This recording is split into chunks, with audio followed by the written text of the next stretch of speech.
omission of occurrence or performance, failing to perform a duty, a lack of success, a falling short, state of inability to perform a normal function. This is such a dramatic read of these definitions, Emily. If you're happy with the same old ways of dating, If you enjoy sucking at communication, and you have no desire to improve your romantic life, then our podcast might not be for you. but if you want some out-of-the-box ideas to deepen your current relationships, broaden your sexual horizons, develop a better understanding of yourself, or learn more about non-monogamy, Then you've come to the right place. I'm Jase, I'm Emily. and I'm Dedeker. and this is the Multiamory podcast. Songs I know I did,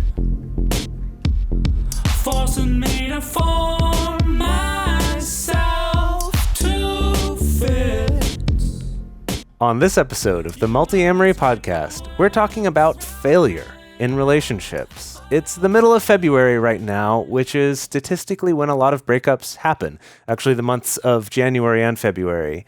And relationship failure is in the air. And so we're breathing it up and taking it in. And today we're going to examine how reframing failure and rethinking failure can create resilience and growth, better emotional and mental well-being, as well as ironically more successful and happier relationships. So Yeah, the idea of failure being in the air is not quite as romantic sounding as love being in the air. Yeah, It's Right. true. I know. right. So Like, what would that feel like? Just an air of failure. yeah. A lot of coughing, I think. Oh, I see. I'm yeah. sorry to hear that. And like sniffling probably. Like Yeah. Yeah. Like very Yeah. irritated, like lots of Yeah. pollutants maybe. yeah. Oh, I meant because everyone's crying. Oh, I see. Like that kind of sniffling. Yeah. Got it. Okay. Yeah. Right. So failure is something that if any of you have listened to any podcasts about like entrepreneurship or about business or potentially even about like being a creative, failure is something that comes up a lot. It gets talked about a lot in that kind of like in the books about that or in podcasts or whatever. But somehow it doesn't get talked about as much in relationships. And so that's kind of what we wanted to explore today is some different ways to look at failure and kind of reevaluate some things that you may have felt like a failure about and maybe you weren't actually. Yeah. So we want to start by, I guess, brainstorming. What are things that people typically think of as quote unquote failure when it comes to relationships and dating and that whole sphere? Okay, give us some. Okay, so I feel like one that I hear about most frequently is not being able to pursue or get a date with the person that you like or the person that you have a crush on or the person that you're attracted to, whether that's, oh, I asked them out and they rejected me, so I failed to be able to go on a date with them, or in the first place, I just failed to have the courage or the chutzpah to actually ask them out in the first place. There's an That entire happened to me. huge industry built around exactly that one failure that people take to totally. heart. Yeah. Sorry, what were you going to say, I Emily? remember I really liked this guy and like my yoga class in college. It was really random that there was like a college yoga elective, but there was, and we went on like one date and then it was definitely like, he was like, yeah, not into this. And I'm like, wow, I feel like a failure. Aw. It was Well, awful. that leads to my next one, and that's a very sad story. I'm sorry to hear that. I've definitely Thank been you. there. Which is maybe you do pursue this person, you do get to go on that first date, but you don't get the second date. Whether it's you go on a date or a couple of dates and then they ghost you, they just kind of disappear out of nowhere, or they're upfront with you, like that instance with Emily and Yoga Boy, where he's like, I'm not into this. Is that actually what he said? What did he say? It was something like that, but I thought that he said like, oh, well, we'll go dancing sometime, and he like picked the time and the place, and he was like, I'll call you when I'm ready to go, and then he never called. Jeez. So that was like a combination of rejection and ghosting kind of at the same time. It was Yeah, awful. that's It tough. was real Sounds sad. really sad. Jeez. It was It real could be cute. something like the stereotypical quote unquote like friend zoning. I'm not a huge fan of that term and I think it's kind of loaded, but that's another episode for another time. But just that, someone expressing like, I'm not interested in you romantically or sexually or in any kind of those traditional ways. Like, I want this to stay strictly platonic, and that can feel like a failure. So things like that, particularly within the realm of dating, of, you know, someone that you want to be with or you want to spend time with or you want to go on some dates with, and it just doesn't pan out, often feels like a failure to a lot of people. And the classic relationship failure would probably be that of the breakup or even just the de-escalation. Like, for instance, I don't know, it seems like things are really starting to ramp up in your relationship. Like, you're gonna, I don't know, be monogamous, for example. You both might be dating multiple people, but then decide, like, okay, we're gonna go the monogamous route and just be together, and then all of a sudden that doesn't happen. So it, like, you know, remains the way that it was, or it even de-escalates into something that feels maybe like, oh, I'm kind of falling out of what I was hoping that this would be eventually. Another one, obviously, is not getting married or not really hitting traditional milestones. So I've definitely heard people talk about, like, well, we became fiancés, we were fiancéed, and then after a while, for whatever reason, like, the relationship didn't work out, and so they ended up breaking up. And obviously, like, not being fiancés anymore, and then also just breaking up the relationship entirely. Also, that idea of moving out, that can feel like a failure hugely, obviously, that, like, you've been with this person for a long time, you felt like the relationship escalator was going up, and, like, you were getting to the next step, and then you ended up moving out from one another, and then the relationship, you know, is over and done with. Or it's not. Yeah, I feel like a failure. Or even if it's not, yeah. Right, that's the thing. Those ones that you all talked about, Emily, they all kind of live in this realm of the relationship escalator of it can so frequently feel like a failure of, like, oh, I thought we were moving to the next step, but actually turns out we don't, or we move backwards, you know, like you were just saying, like, we moved in together and then now we realize, oh, actually we're going to move out. Really common for people to feel like that's a failure.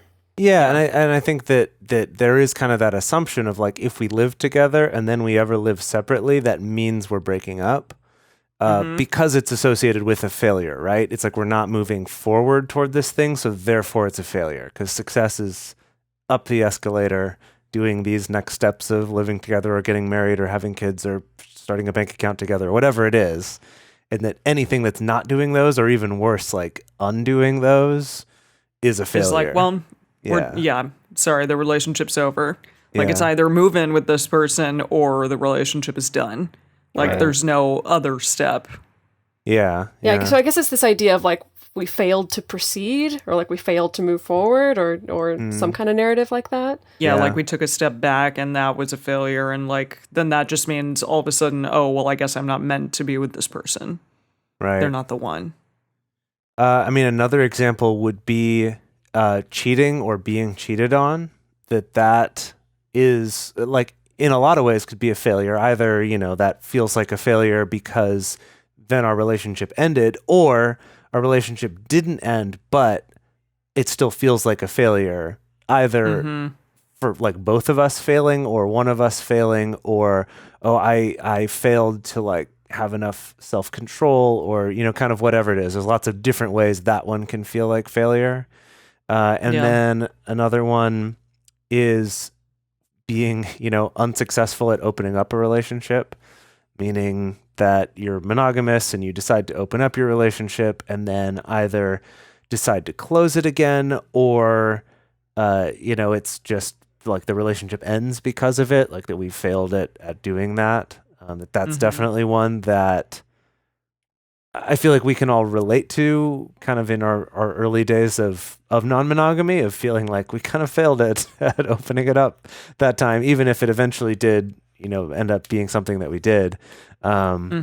Or, you know, or lots of people that we've known who have, you know, kind of who feel like they've failed at opening up their relationships one way or another, right? Yeah. They've opened and then closed.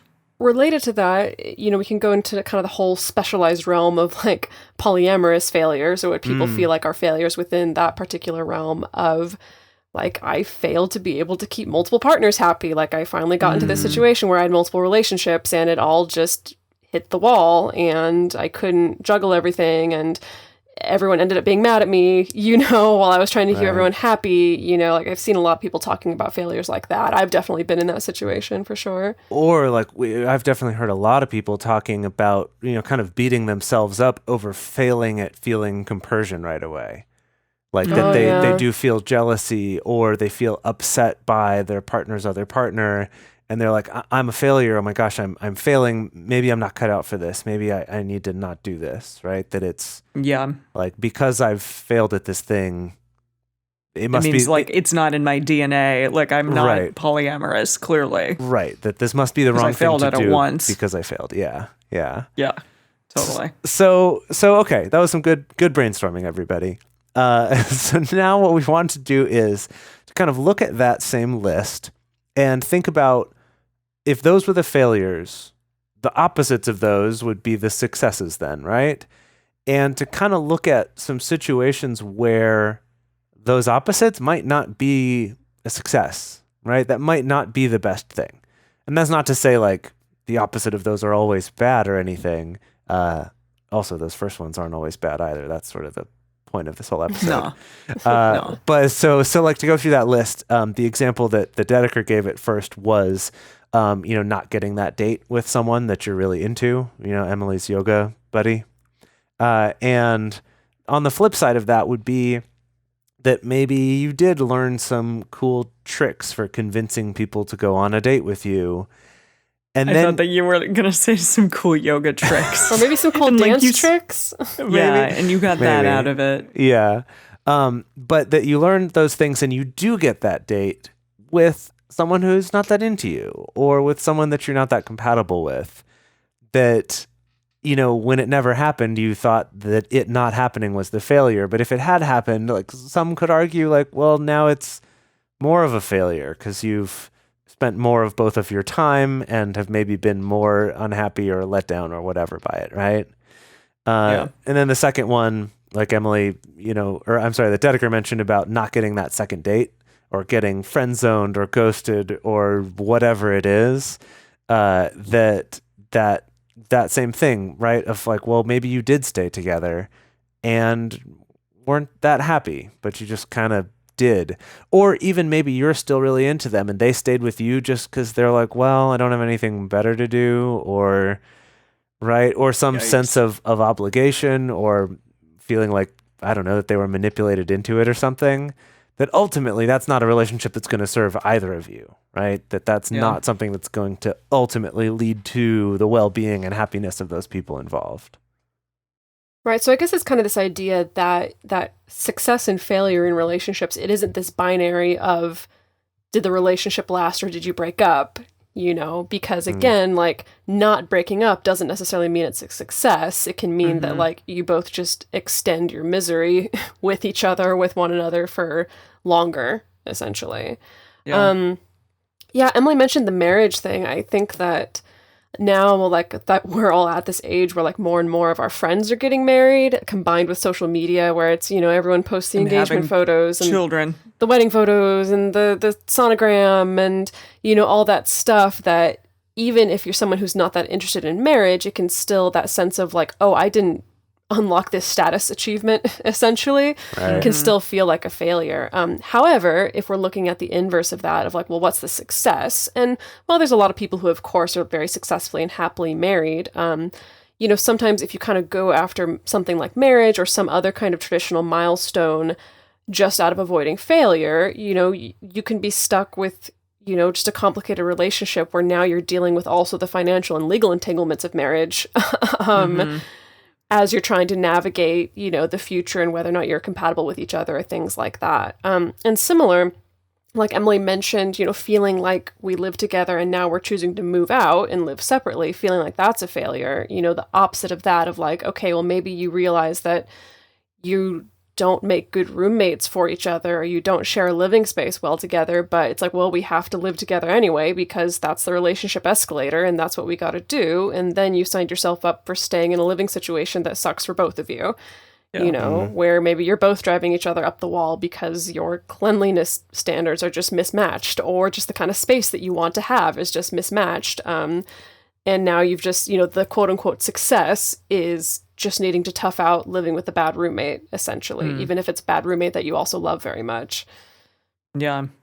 And like Jase talked about cheating or being cheated on, we've had multiple episodes about this in general, but the inverse of that is, sure, like not being cheated on, but it can also feel almost as though like, okay, I'm choosing obviously not to like cheat on my partner and to do the right thing, because that would be wrong for a variety of reasons, but maybe I'm just choosing to stay in this relationship because of my obligation to this person, because of societal pressure telling me like, you need to stick it out, you need to stay with it, and like, or even, gosh, I've heard people say like, well, I'm never going to divorce my wife because it's in the Bible that that's not a good thing to do, for instance.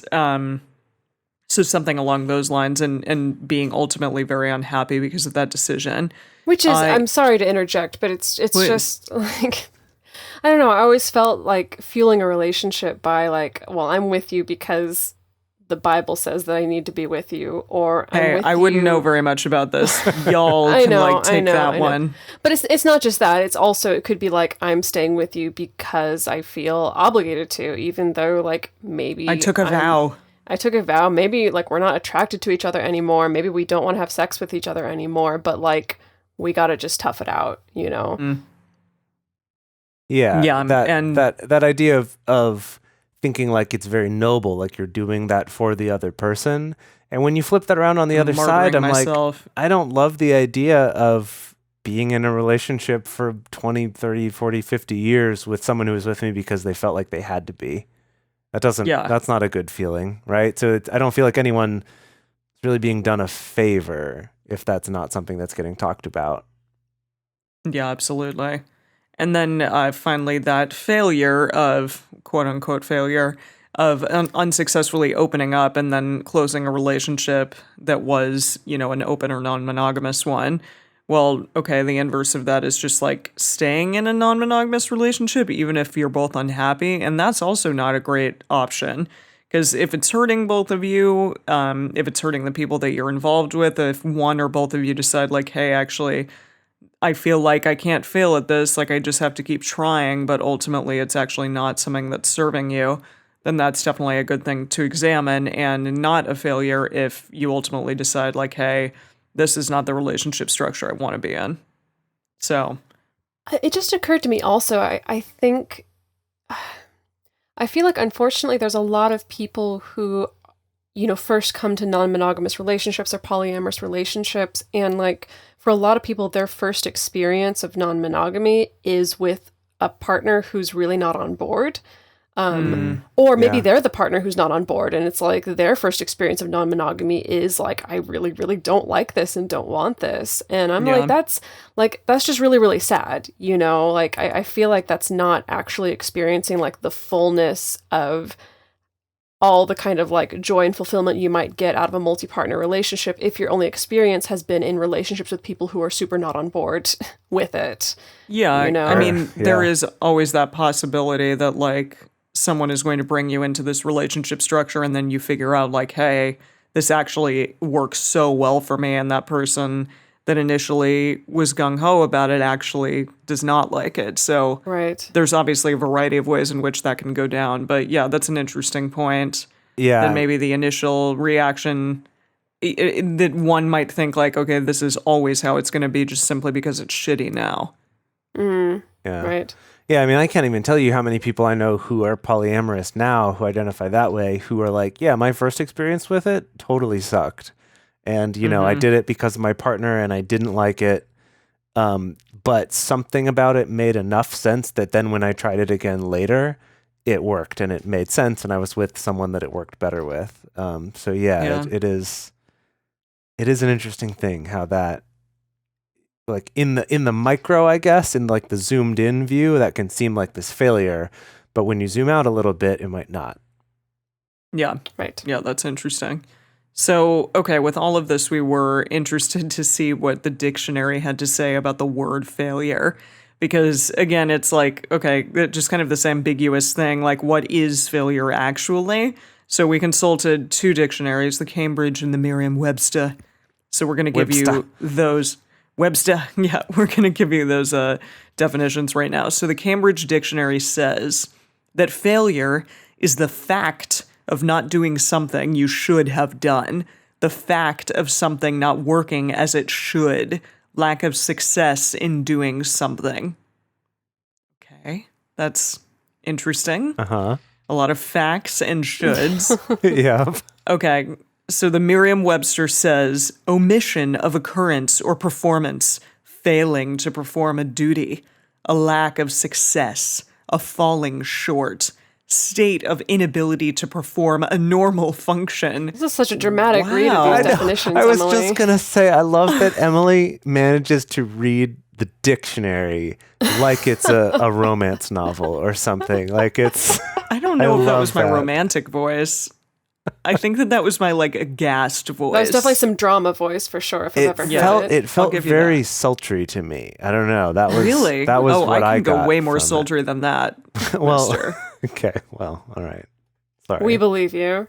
Yes. No, but anyways, yeah, it's like, okay, falling short, like inability to perform a normal function. Like, come on, because a lot of failure occurs when somebody is trying to do something really abnormally challenging. That's true. So That's a I great think point, that's kind yeah. of a bullshit thing to say, Miriam.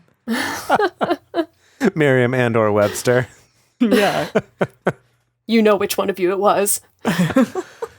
Yeah, the thing that really stuck out to me when we were looking up these definitions is just that they all kind of suck.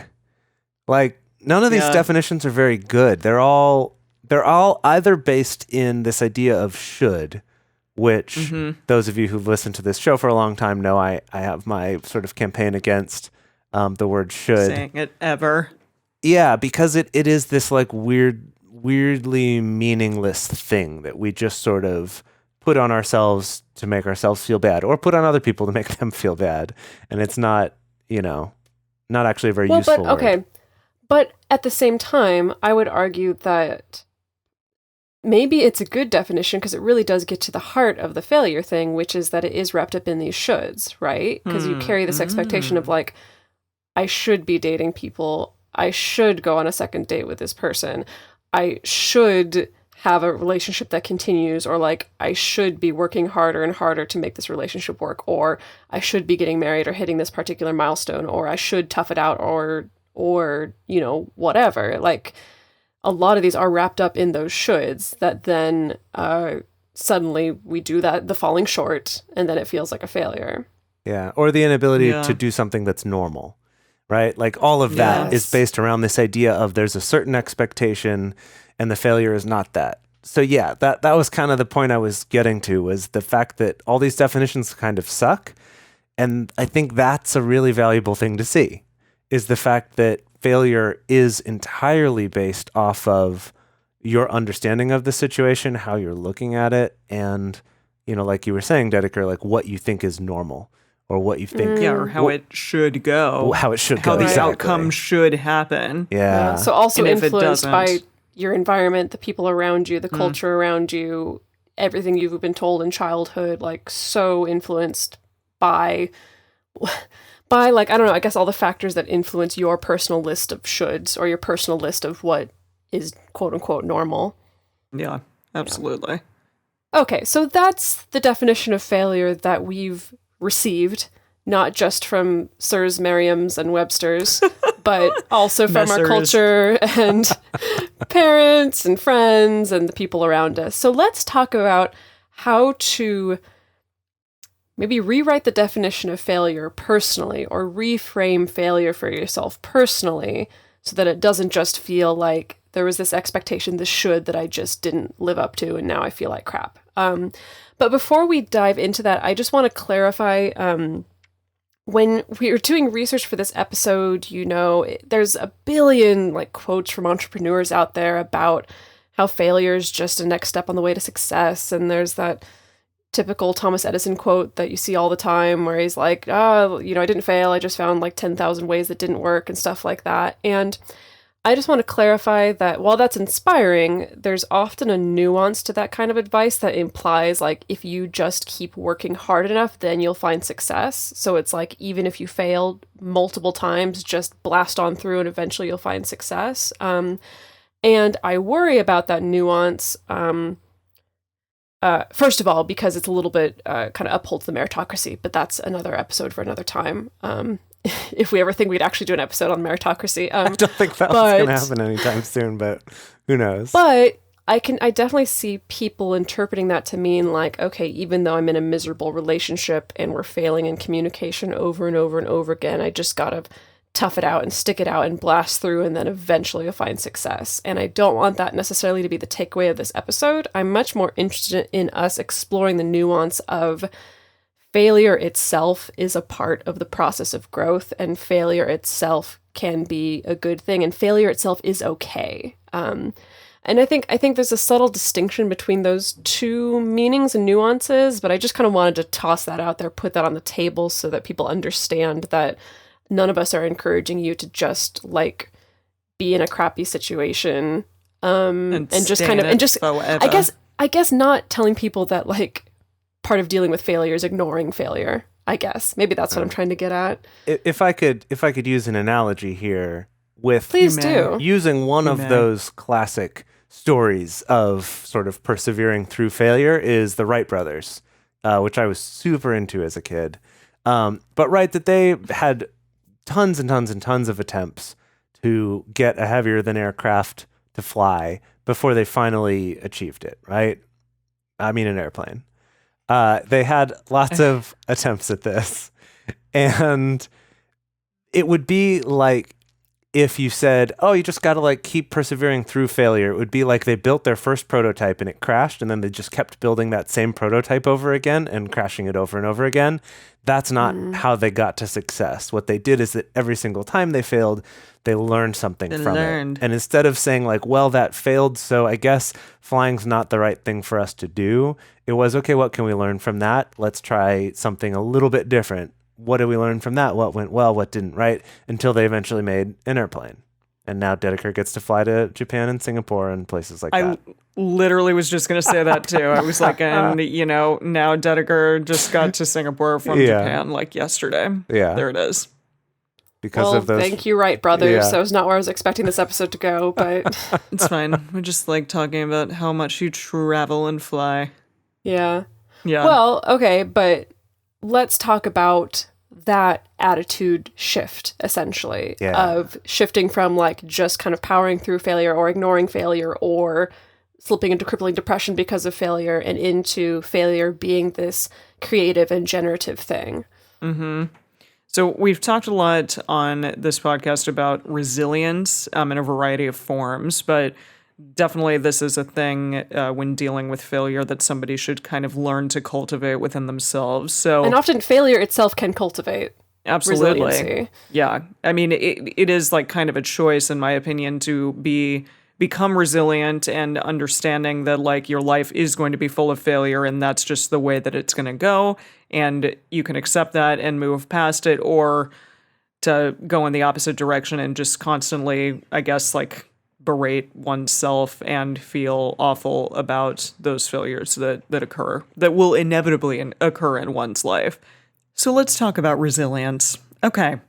A resilient person will work through challenges by using personal resources, strengths, and other positive capacities of psychological capital, such as hope, optimism, and self-efficacy. Love me some self-efficacy. Yeah, Dedeker, why don't you blow out what self-efficacy is? Blow out like out a of your mouth hole. No. Jeez. Tell us what that is. Give us a little old definition. Well, with that intro, self-efficacy, I wrote about it a bunch in my book. It's this idea of it always makes me think of the Si Se Puede, or like the Obama campaign, the Yes We Can. It's this idea of like kind of like this belief in like self-determination that like you can do something, and it's backed by research that if you head into a task or learning a new skill believing that you cannot actually learn that skill, it does actually affect whether or not you learn that skill, it turns out. And if you head into it believing that you can learn that skill, you're much more likely to not only have a better time learning, but also you actually are more likely to have success actually learning that skill. That's awesome. So that's self-efficacy, which is definitely a hallmark of someone who has high resiliency. Yeah, absolutely. And if you overcome a crisis by being a resilient person, that is often described as like as bouncing back. Like, okay, I bounced back from a failure, or you bounce back to like a normal state of functioning after maybe being kind of down in the dumps about something that happened, but you bounce back and you're better than ever.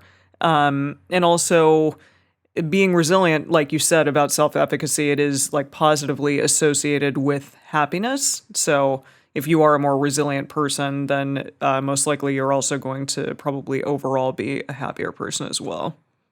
And I just want to clarify, though, that being resilient doesn't mean that like you're not sad or depressed or angry about setbacks in life. You know, it doesn't mean that something bad happens and you just immediately bounce back and you're super positive and super cheery and super smiling all the time. To share like a personal story of mine, you know, after I got out of this abusive relationship a number of years ago, and I was starting to like have, you know, all the normal, like, you know, stuff that you go through at the end of a relationship, you know, when you're recovering from the end of the relationship combined with PTSD as well.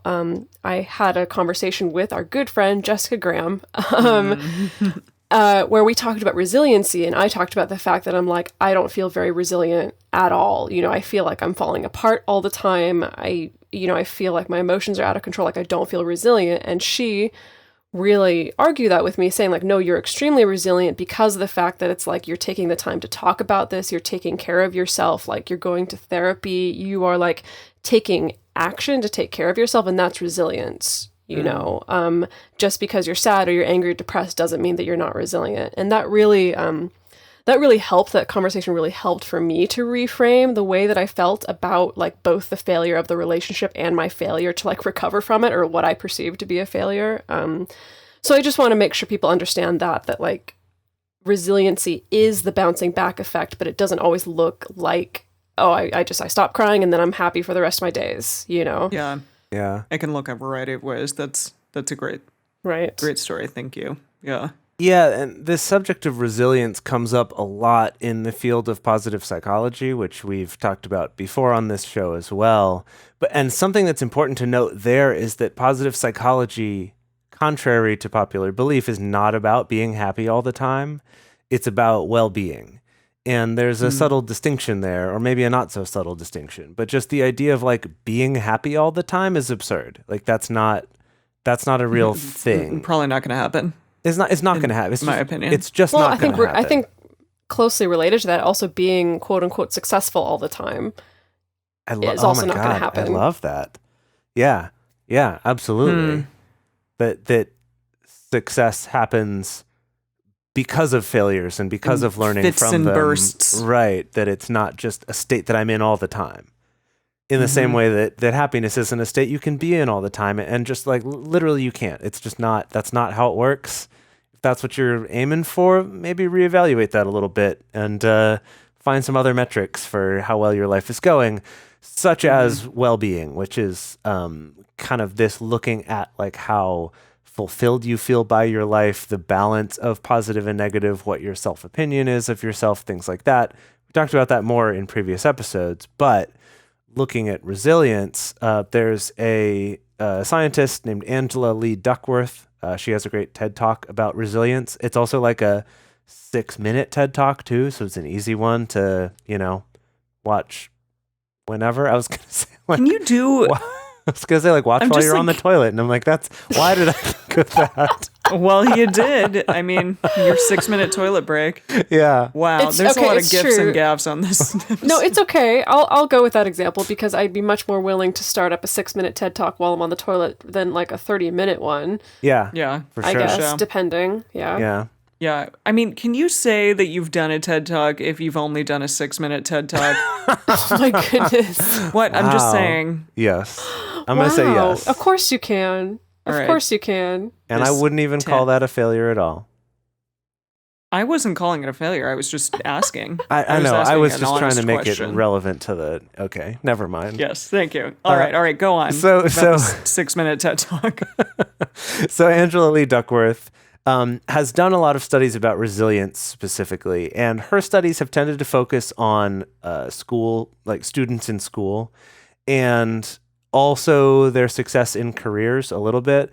But basically finding that this quality of resilience, this quality of sticking things out when they're hard and working through challenges and not being completely discouraged by failures, that quality of resilience was actually was a better indicator of how successful this person would be in a job or in their academic studies than other measures like IQ, which also, as a side note, goes to show why we should be using different metrics for getting people into college than standardized testing. But whatever, there's that. Amen to that. Yeah, for sure. Dedeker, you also had talked a little bit about just like in terms of reframing like failure in the school and schooling systems, and how Right. Japan does like a very specific thing.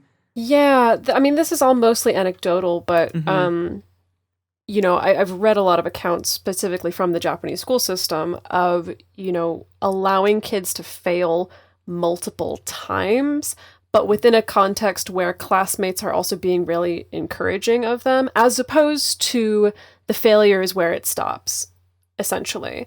Like, I feel like, again, anecdotally, my experience being in school is that it's like, if you give the wrong answer to something, it's kind of like, no, that's not right. Let's move on to the next end. person Yeah, who has the right answer. Exactly. Yeah. It's like, no, who has the right answer? And then everyone And, gets to laugh at you for having the wrong answer. Yeah, I suppose if your class is full of a bunch of jerks, which sometimes is the case. Which Bunch of jerk definitely kids. happens. Yeah. But Yeah. again, anecdotally, I've read all these accounts, particularly in the Japanese school system, of like, I read this story of a kid, these in this class, it was a math class. They were letting these kids go up to the board. They were taking turns solving problems, and everyone was getting them right, except this one kid who came up, did his problem on the board, and it was wrong. And instead of it being, okay, go back to your seat and let's call up someone who can do it correctly, it was, no, try it again. The kid tries it again, and he gets the wrong answer again. And the teacher says, no, try it again. And he tries it again, and he gets the wrong answer again. And now at this point, I think from an American standpoint, we're thinking like, well, that's cruel. Like, that's just humiliating, just making this kid stand up there and keep failing again and again and again and again. But then, after the kid had failed, quote unquote, failed 3 times already, that then his classmates started giving him encouragement, telling him like, no, you can do it. You have the right answer. Like, you can figure it out. And after a couple more tries, the kid does eventually figure it out. And this definitely, this overlaps with studies that I've read that, like, if you're doing something, for instance, like learning a new language, the struggling to remember something and actually taking the time to like remember a word, even if the first couple attempts are incorrect, like that's going to cement that knowledge in your brain much better than if you just got it right on the first time or if you immediately just looked it up. Whoa. I've heard studies about also just recalling information in general. It's not language specific. That, for instance, if you go to a presentation and maybe you take your notes on the presentation afterwards, for instance. So you sit there and you're trying to recall what were the most important things I needed to know, that's going to be better for your retention of the information than if you were taking notes the entire time. Now, this is starting to get a little bit off the track, but essentially I love it's all just this, though. That's awesome. it's just that sense that it's like failing multiple times can be part of the process and can actually help make success more accessible to you in the future, essentially, is kind of the takeaway there. I'm going to resist so hard going on a tangent with you because I read a really cool other article about that with learning stuff, but we're not going to go there because that's not what this episode's about. But we are going to talk about developing resilience because by now you might be going, yes, that sounds great, but I don't have that. I'm a failure, and now we're back where we started. So the good news is that resilience is something that's learned. It's something that can be taught. It's something that we mostly learned unintentionally, right? By just picking it up from places, but it is something that we can be intentional about and trying to learn. So here are some examples, and these are pulled from a bunch of different sources that some are kind of about like things we can be teaching our children. Others are about what you can be doing in business. Others are kind of more geared around the arts. There's lots of different options. So I'm just going to go down this list here. So the first one is setting smaller goals, setting tiny goals that align with your values. And I think this one, when we think about it in terms of relationships, is like saying rather than my goal is to get married and have a white picket fence and these amount of kids and whatever, instead of that goal, my goal is I want to have a relationship where I feel safe to communicate honestly with my partner. Right. And then be like, okay, I feel like I have that. Now my next goal is I want to have a relationship where we're able to talk about, say, like sharing money in a very like frank and matter of fact way, while also having a relationship where we communicate honestly, right? Is finding these things that line up with your values. And we'll come back to that in a second. Second one is spending time on mindfulness. So this could look like a lot of different things. Like for Dedeker, she loves meditation. I really like journal writing. It's something Yoga. And like yoga, yeah, great example. Yoga or just boy. going for walks has actually been something I've been doing like during breaks at work. I'll like go for a walk to kind of be away from people and be moving, because for me that helps. And I just recently read this cool article, and I apologize that I don't remember the name of this professor who was talking about this, but she's pretty famous for writing and talking about mindfulness. And one of the things she talked about is that people have this mistaken idea that mindfulness is like a chore, that mindfulness is something that like takes a lot of energy and is draining. And she was making the argument that it's actually the opposite. She's saying like when you're on vacation and you paid a lot of money to have time where you're not having to work and you're just getting to enjoy stuff, that's an example of mindfulness.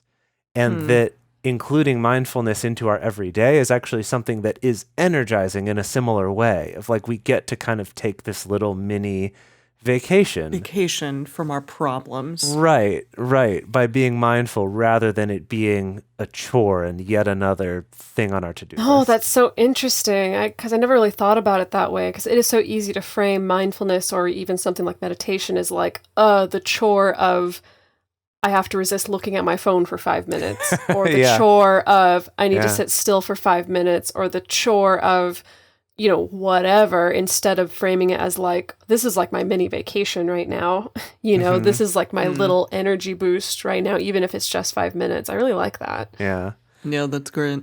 And then going along with that mindfulness is the gratitude exercise that we talked about it in the positive psychology episode, maybe also in one other one, but it's the exercise of it's very simple. It's ending every single day, ideally writing this down, but you could also just kind of say this out loud to yourself or even just think it, is thinking of 3 things that happened today that you're grateful for and why you appreciate those. And it doesn't have to be like, I'm grateful that I have a house or something like that, but it's like, I'm grateful that, someone held the door open for me today, and that was really nice. It's like... Oh, there have been times that I've just written down, like, I saw a cute gecko. Right. on particularly bad days. Totally. And that by doing this, what you're really doing is you're training yourself, you're training that muscle that remembers the good things that happened, the things that worked out. Maybe you had like a really terrible meeting at the end of the day and that's all you can think about at night. And then when you're doing this exercise, you think back and go, you know what, actually earlier in the day, I did this project at work, or I had this conversation with my partner that went really well and they really acknowledged me. I would have forgotten about that entirely. It would have gotten erased by this other bad thing that happened. And instead, I'm able to remember that, right? And this goes along with having this resilience of just seeing like, oh, right, there are positives here too.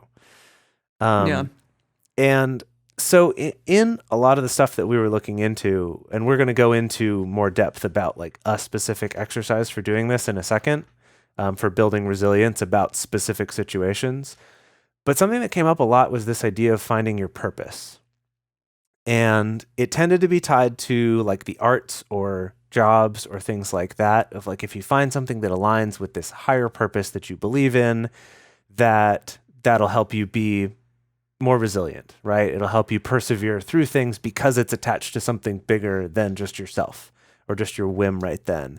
And I think that to go back to those examples about setting those tiny goals for your relationships rather than this big goal of like, I want this one particular life, right? Like, I want to have this closed triad with this type of people and it works this one particular way. And instead, going back and saying, like, looking at what are your values? Like, what are your points of integrity with relationships? And it reminded me of like Dedeker's exercise of writing a constitution for yourself, of like not describing what the other people are involved in the relationships, but what you are, like what you believe are the relationships you deserve to have, that you, believe you can have and that you won't accept less than. And starting from those, that having those beliefs and reminding yourself of those can inform your relationship decisions and your relationship goals, rather than just kind of taking on these sort of wholesale abstract goals because you saw it somewhere and it looked good, or you had this idea and it sounded cool. Wholesale goal. Well, I think, and I really like that because, having that kind of sense of purpose and that sense of like your core values, I know that having that can really immediately change the story around a relationship ending or around someone rejecting you. Yeah. Because if you know, like, well, I know I'm staying true to like what my purpose is or what my values are, and it's clear to me, like, clearly this person was not on board with my values, or this relationship was going to run counter to what it is that I want in relationships. And so it doesn't feel like a failure. It just feels like, okay, it's more of like maybe like a course correction or something like that really helps you to reframe that particular failure, I feel. Yeah, I like definitely. that. Yeah. All right, we're going to talk more about reframing. Yes. Are you ready for some writing homework? I mean, a super fun writing exercise? Yeah. I love writing. Reframing it not as homework, but as a super fun exercise. Okay. Sure, so let's there's this do it. particular exercise for reframing failure and building resilience around failure that was created by Dr. Martin Seligman, who is often credited as like the father of positive psychology. What's funny is that woman I was talking about earlier who talked about mindfulness, she's often called the mother of positive psychology. So they were definitely very like much in cahoots. Or positive related. Psychology parents. Yeah, I guess so. Love it. Did they work together ever? I'm sure that they interacted. They can co-parent. Yeah. They don't. Okay. That's fine. They can co-parent however it is that they like. Co-parent completely separately from one another. Yes. Cool. Anyway, so this is Dr. Martin Seligman's ABCDE exercise. And for those of you who are familiar with CBT or cognitive behavioral therapy, maybe you've either studied it or read about it, or you have gone to cognitive behavioral therapy yourself, the beginning of this will be very familiar. The first ABC of the ABCDE became, a milestone of CBT, and it's called the ABCs of CBTs. And now I've said way too many letters, and I'm going to stop saying letters. I'm lost. I'm lost already. Okay. So the first step is A, figure out what is the adversity. So what was the thing that happened? I'm just going to run through these. We're going to dive more into like an actual specific example of going through this writing exercise. But first I'm going to explain each step. So A is finding the adversity. What was the thing that happened? What was the failure here? So writing that out. And then we move on to B, which are the beliefs. What are my beliefs about what happened? What meaning am I giving this thing? What do I believe about myself? What do I believe about the situation? Moving on to C, which is consequences, which is how do I feel because of those beliefs? What are the consequences in my life? What kind of actions or behavior am I taking as a result of my beliefs around this adversity or this failure that happened? So that, the ABCs, like that's the foundation of CBT therapy. But then we move on to the D and E. And D is disputation, or just dispute it. That's all. Dispute it. Like, argue the other side of those beliefs. Write out different reasons for why this failure happened, or like a different way of looking at this failure. Dispute that it's actually a failure, or dispute that it's actually something negative. And then the last one is energization, or energize it, which means like, after going through these steps, how has your feeling changed after disputing your previous beliefs? What might be a different mindset to put on moving forward? And again, even if it's just a tiny change, what might be a way to energize yourself so that this failure is, again, something generative, something creative, something that pushes you forward rather than something that flattens you, essentially. Cool. So now what we're going to do is we're going to do a little writing exercise of our own. We made up this exercise example. And so a pro tip, if you are going to do this on your own, it might be a little bit difficult just to like have the objective opinion of yourself going through this. So it may help to get someone that you trust to talk to help you through these steps, because again, sometimes it's really difficult to like look inward during times of crisis, and instead like an objective viewpoint or even just someone who's like not totally within it could be really helpful.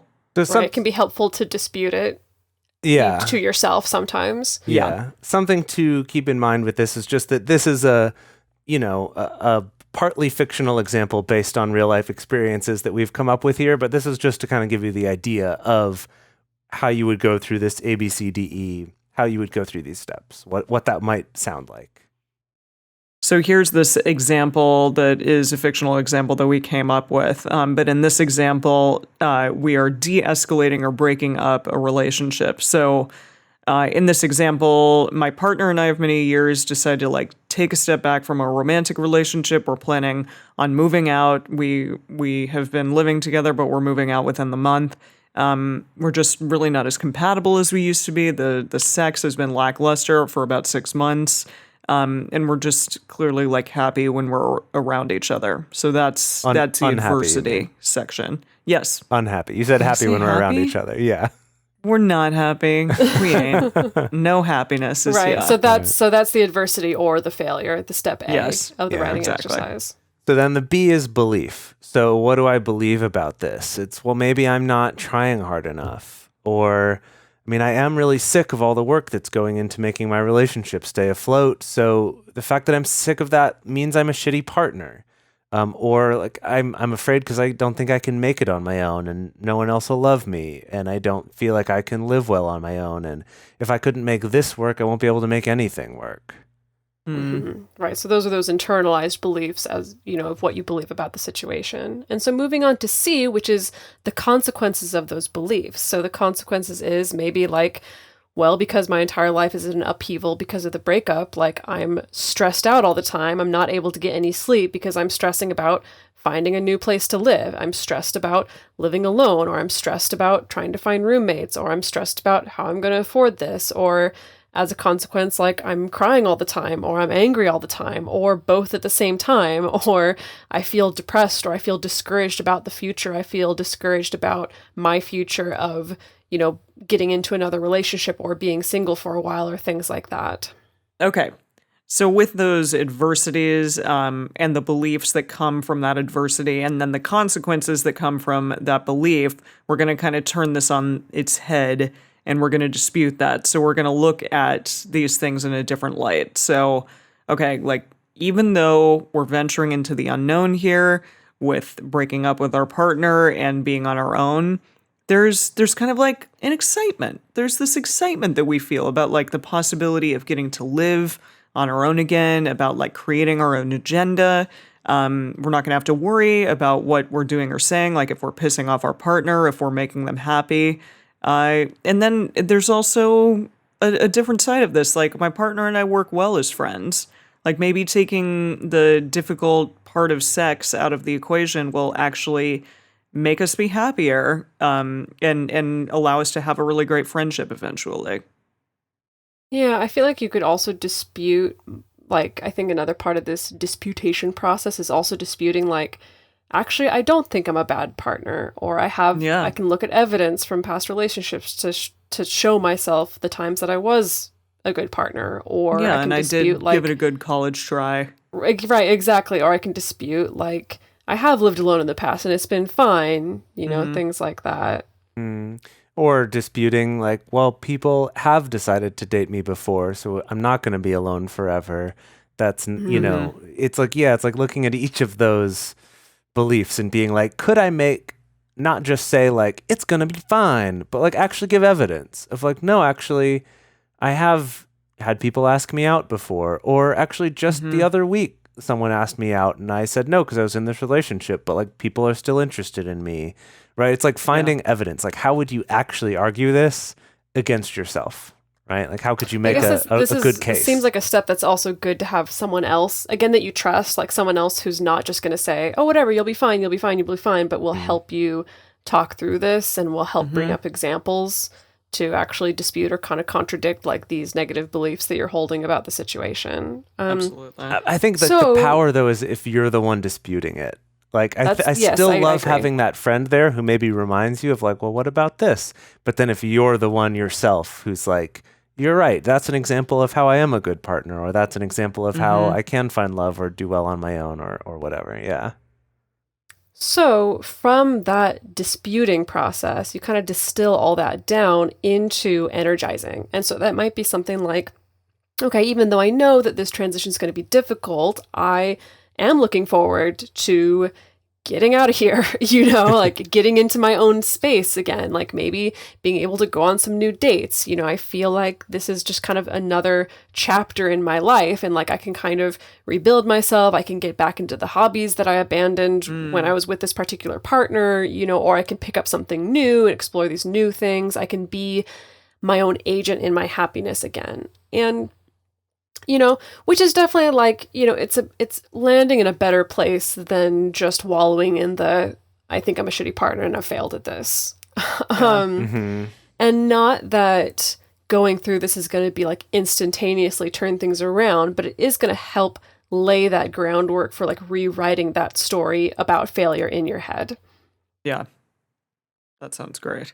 Yeah, and I think this last step of the energize, of like writing about how you feel different now after disputing this, is the one that I think it's easy to kind of take issue with and be like, sure, and the examples everyone's like, and now I feel so great. But the truth is that even if you still feel shitty about it and you still feel like you maybe have some of those beliefs, the negative ones, even if there's like this incremental bit better that you feel, that's what you write about, right? That when you do this exercise, it's like, even if it's not like problem solved overnight, wow, miracle cure. It's like, no, but you know what? I do feel a little bit better, even though overall I'm still not happy about this. I think that's a really important piece, right? Is to don't, ironically, I guess, don't feel like you've failed at this exercise just because your outcome didn't look like it does in the examples. Tip-top shape immediately. Right. Yeah. Also, just for those of you listening at home, your time for the quiz is up. The answer was Dr. Ellen Langer. Langer? Was who? The mother of positive psychology. She's the goodness. professor who talks about mindfulness and said that thing about it being energizing rather than costing energy. Oh, I thought it was the TED Talk lady that you were talking about earlier. Yeah, she's also awesome. She's like a young lass compared to Seligman and Langer. So she's like the young auntie, maybe? Or the niece of... The cousin? Yeah. Cousin, perhaps? Maybe the second cousin once removed of the positive psychology movement. Well, that makes it sound like she's not quite part of it. Yeah, I don't know. But yes, Angela Duckworth is kind of like the younger generation of researchers and people talking about this, whereas Dr. Ellen Langer and Dr. Martin Seligman are both, they're quite a bit older at this point, and were sort of pioneers of this earlier in the day.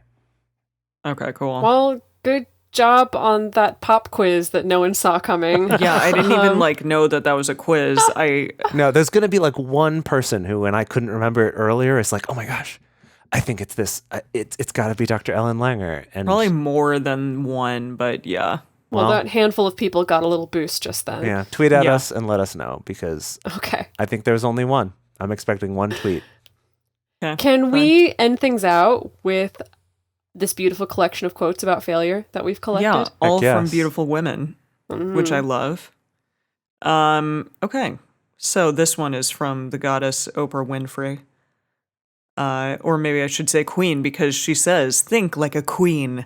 A queen is not afraid to fail. Failure is another stepping stone to greatness. You've really been trotting out No, the I think drama it's because voice in of this drunk Bible episode. study. I'm not even Yeah. going to lie to y'all. That makes sense. Which I know that people have gotten on me for the voices, but I love them. It's theater. It's the theater. It is theater. Well, so our next one is from Maya Angelou. She says, you may encounter many defeats, but you must not be defeated. In fact, it may be necessary to encounter the defeats so you can know who you are, what you can rise from, how you can still come out of it. And I love that quote. Like, I love how she breaks it down. It's not like I mean, Oprah Winfrey is talking about queens and stuff, and I love that, but Maya Angelou feels a little more down to earth and pragmatic, which I really love. Yeah. And then our last one is from Ellen DeGeneres, which is, when you take risks, you learn that there will be times when you succeed and there will be times when you fail, and both are equally important. I love that. Thanks, Just Ellen. the Thanks. idea that it's not like you'd have to put up with the failures to get to success. It's like, no, both of these are equally important in terms of your growth and your success. I think that's really Yeah. cool. Wow. Well, I love all that. We would definitely love to hear from you if any of you try this ABCDE exercise and what it produces for you, or even if you want to pop into our Patreon group and just share with us, what came out of this exercise, or even share the writing that you did. We'd definitely love to see it. So the best place to share that and to share your thoughts about this episode with other listeners is on this episode's discussion thread in our private Facebook or Discourse forums. And you can get access to these groups and you can join our exclusive community by going to patreon.com/multiamory. In addition, you can share with us publicly on Twitter, Facebook, or Instagram. You can email us at info@multiamory.com. You can leave us a voicemail at 678-MULTI-05. Or you can leave us a voice message on Facebook. Multiamory is created and produced by Emily Matlack, Jase Lindgren, and me, Dedeker Winston. Our episodes are edited by Mauricio Balvanera. Our social media wizard is Will McMillan. Our theme song is Forms I Know I Did by Josh and Anand from the Fractal Cave EP. The full transcript is available on this episode's page on multiamory.com.